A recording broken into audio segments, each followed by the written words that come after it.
So this is Nordic Astro, astrology by the extraterrestrials. You know, they use the planets actually as instruments, and the entire star calculations are part of the navigation.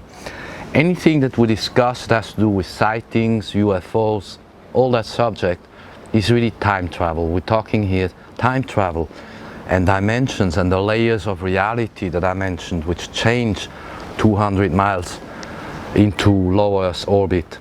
So all these subjects, you remind them, we call them as a function of time travel.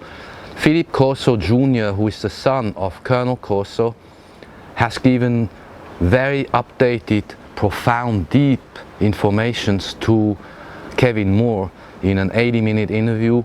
You should watch that. He explains what his father knew. His father, Colonel Corso, as you know, was really the head of MJ-12. He was the 13th. MJ-12 reported to him, and Colonel Corso reported to whoever was president, from Eisenhower all the way to Reagan.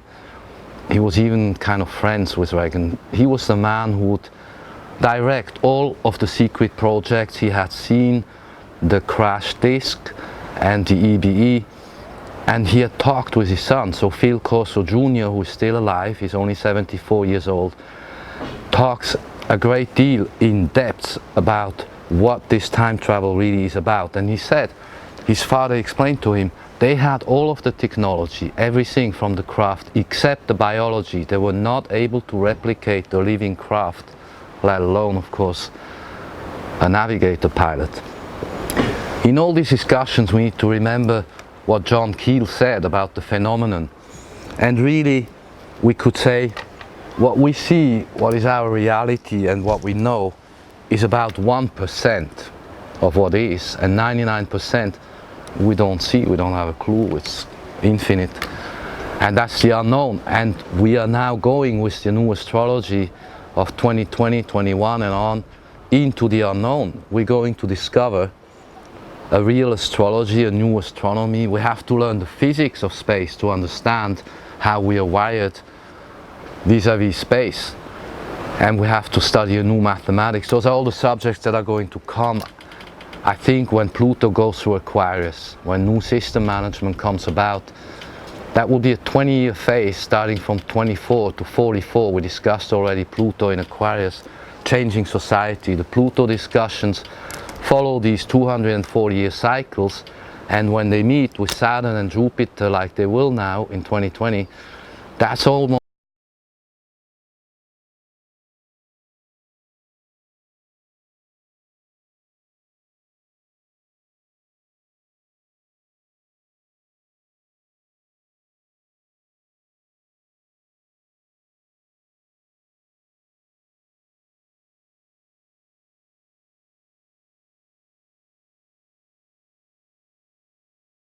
Saturn, Pluto, Jupiter, Pluto, the three of them creating almost like this dance of planets, back forth, and then they go into Aquarius in 2021.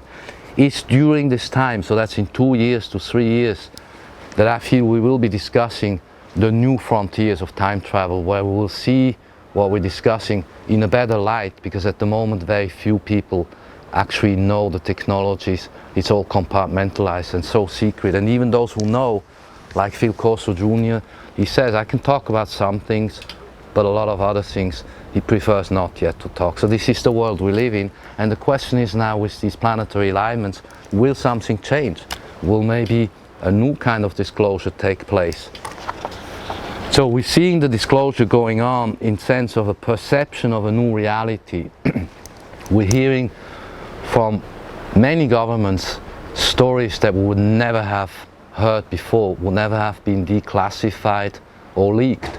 But there's also declassification going on, where governments are volitionally saying, have at it, look at the UFOs out of the pilot cockpit, look at the documents with Clinton and Yeltsin for the last 20 years. There are documents they're releasing now that are proving what the Pentagon was planning in 1964, right after Kennedy was gone. And the plans were not good. They were actually considering to take out China and Russia. All these documents have now been made public and are beginning to change the perception of people all over the world, also in Europe, As to who is going to be friends with whom, I told you the alliances will shift. Jupiter in Sagittarius will bring us new international treaties. This has already started, and next year will be one of the big subjects, together with space exploration and the opening of knowledge.